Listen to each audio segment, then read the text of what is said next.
Welcome to Just a Minute. My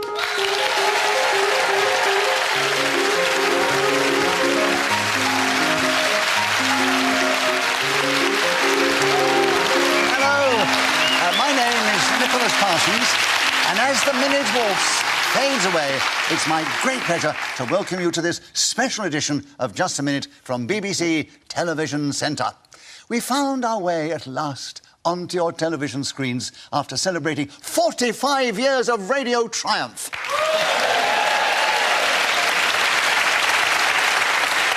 So without further ado, please welcome to the show four fabulous, talented performers. And they are seated on my right, Paul Merton and Tony Hawks, and seated on my left, Lisa Tarbuck and Giles Brandreth. Please welcome all four of them. Yes! The players will try to speak for just a minute on a subject that I give them, and they must try and do that without hesitation, repetition or deviation. The other three panellists can challenge at any time, and if I uphold that challenge, they gain a point and take over the subject. If not, the person speaking gains a point and continues with the subject. And by the way, they can repeat the subject on the card. Giles, would you take the first subject? Pardon my French. Will you tell us something about that subject in this game, starting now? Bonsoir Nicolas et tout le monde qui est ici ce soir. Je suis vraiment honoré d'être avec vous et je veux essayer de parler pour 1 minute dans la langue française. Pas nécessairement très facile à faire, mais je vais, sans hésitation ni déviation, je vais essayer de faire ça. Et messieurs, dames... Tony, you've challenged. Repetition of they.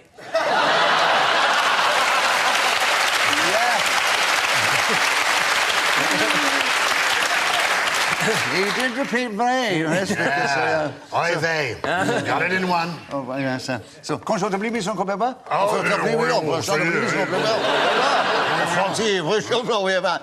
I hope you understood that. Now, pardon my French. That is, Tony, you had a correct challenge there, and so you take over the subject. There are 39 seconds still available. Pardon my French, starting now.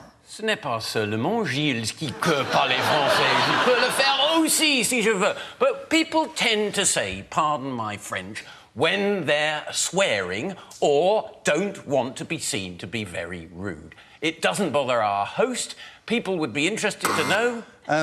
Giles of challenge. Repetition of people. Correct challenge, repetition of people. You take over the subject, you take it back. Pardon my French, with you, Giles. 22 seconds starting now. The person who most needs to pardon my French is an old teacher, because I was a pupil at the Lycée Français de Londres, where the masters and mistresses, I use the word advisedly, were all of a Francophile disposition, and many of them were, in fact, nationals of that particular country. Paul challenge. Oh, Francophile individuals and nationals of that particular country. Francophile isn't a country. Do you see what he said? He was referring to the country.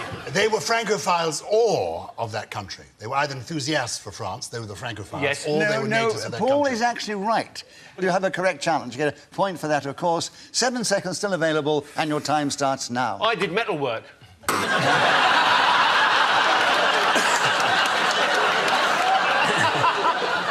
Pardon my trowel. It's really the same sort of thing, really. I've got no idea what this round's been about at all. No. I think you deserve a bonus point for that. Thank you very much. Yes.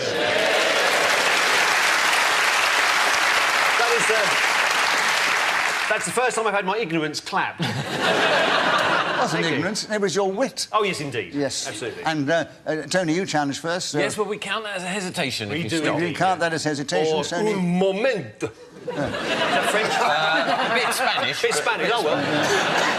A correct challenge, Yes. so you have another point, and you have 6 seconds still available. Pardon my French, starting now. I have never had to pardon my French kissing. It is of an extraordinarily high calibre. Paul challenge. I disagree, it's rubbish.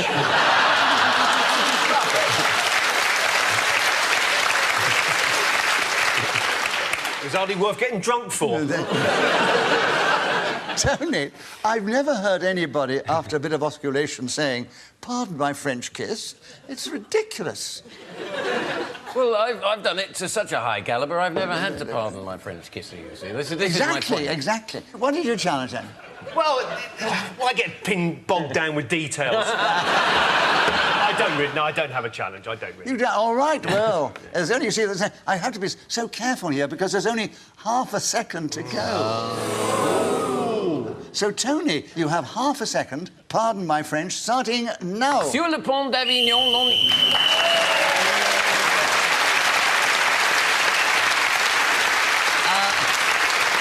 In this game, whoever is speaking when the whistle goes gains an extra point, and it was Tony Hawk's. And you won't be surprised to know that he's in the lead at the end of the first round. Lisa, we'd like you to begin the next round. Lovely. The subject is man's best friend. 60 seconds as usual, starting now. My friend Roger Mann's best friend is a woman called Sarah Hughes who works in a bookshop in Liverpool. The thing with Sarah is she's very, very... Oh! Classic.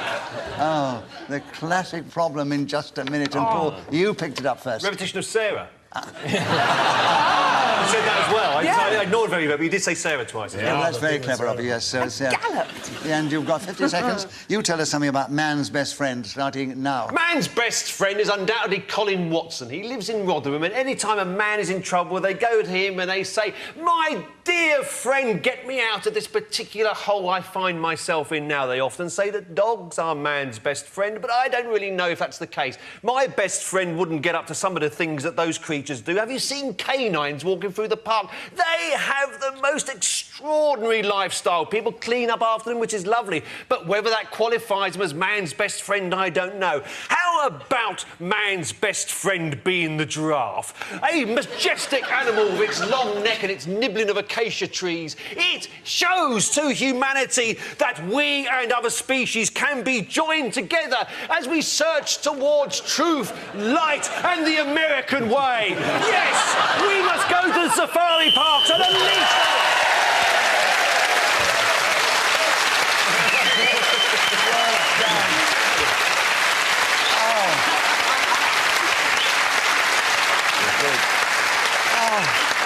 Sorry, it's just something I feel passionate about. Well, that passion, speech of absolute rubbish was delightful. You kept going till the whistle went, gained that extra point on man's best friend, and you're still in second place, but it doesn't matter. Okay. You're only 1 point behind our leader, Tony Hawk's. Paul, we'd like you to begin the next round. I don't know what you're going to do with this. When I worked as a meteorologist...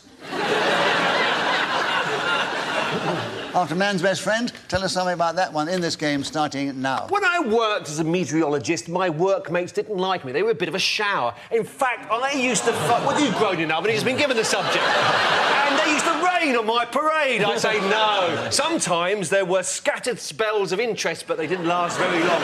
I could never work out the difference between the various clouds. There's nimbus and the other ones. And that's where I got confused, because when I was delivering the weather forecast after the 6 o'clock news, a nation I could see... Giles' challenge. Always delivered just before the 6 o'clock news. Deviation in terms of the radio times. I mean, I checked. But also, it is delivered later at night, isn't it? After the 10 After the 6 o'clock news implies immediately after the 6 o'clock news. Surely the really relevant point is it's never presented by Paul Merton. Well, because I didn't get on with them, because I had these rain-based puns that nobody likes.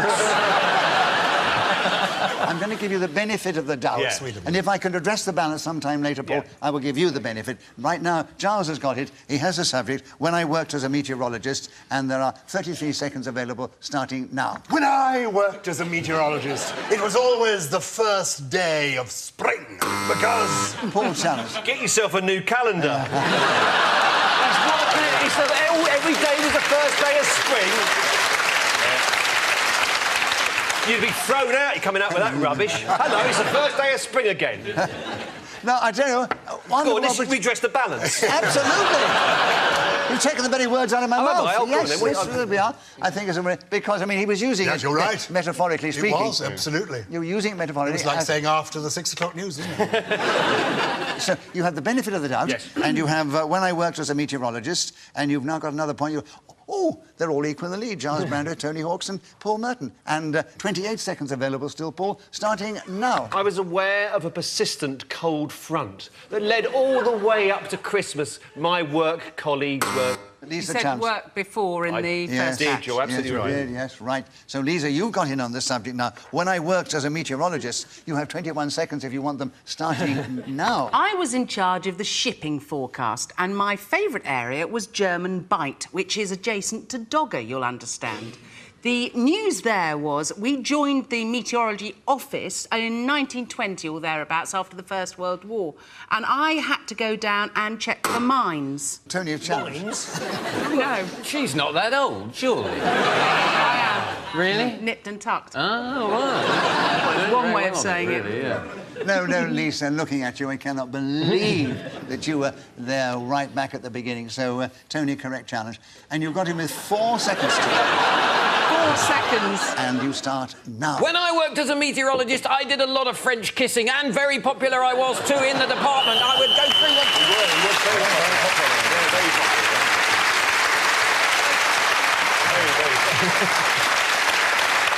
So Tony Hawkes was in Speakers of Whistle when gained that extra point, and he's moved forward, and he's just taken the lead 2 points ahead of the others. Giles, we'd like you to begin the next round, and the subject is, drinking games.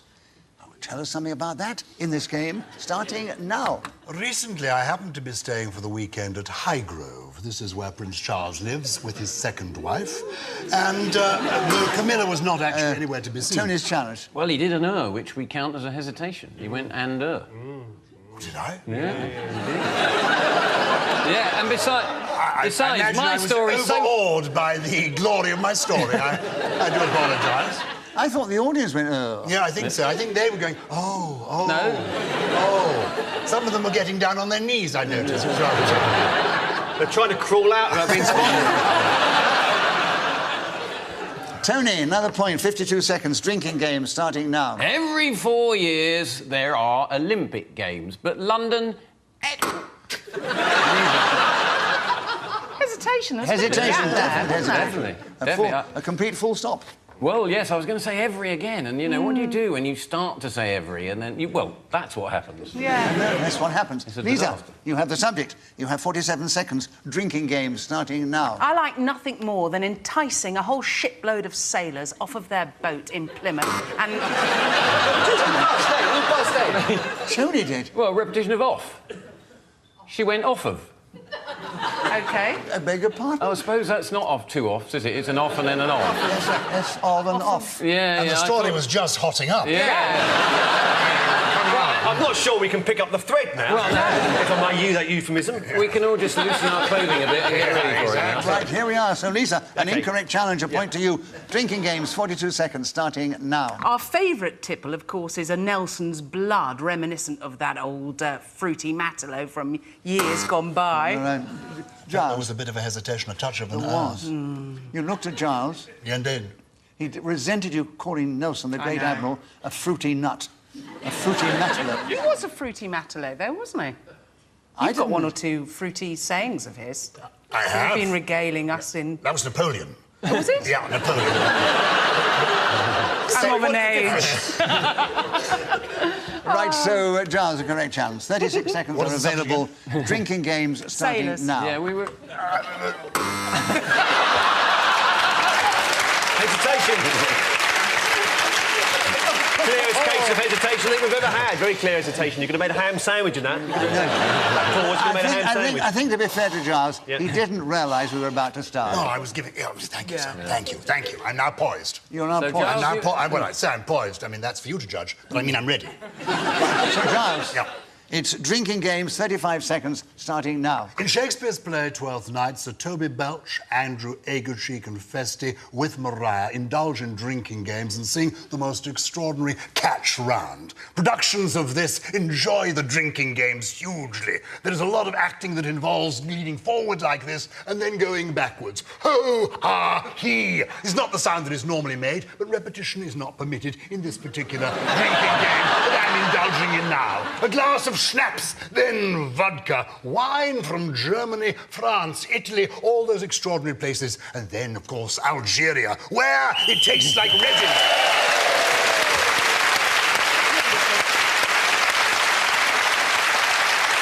Welcome to Just a Minute.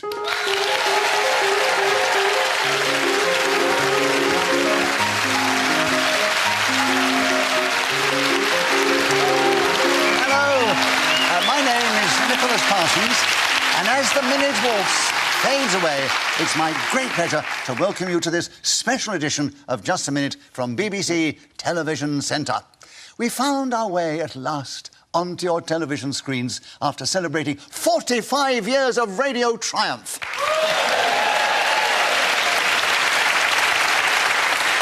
So without further ado, please welcome to the show four fabulous, talented performers. And they are seated on my right, Paul Merton and Tony Hawks, and seated on my left, Lisa Tarbuck and Giles Brandreth. Please welcome all four of them.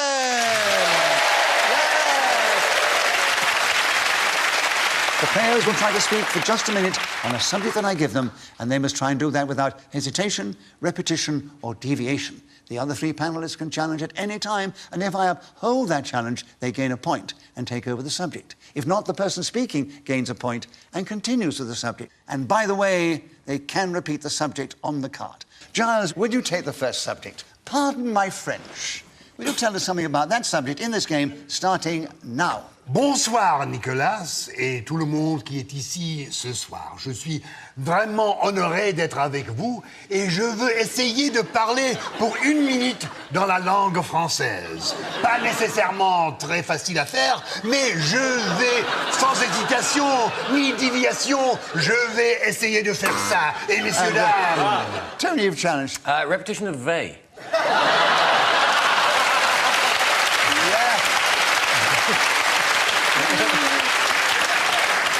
He did repeat very. Yeah. They. Got it in one. Oh, yes, so, confortably, son copain? Oh,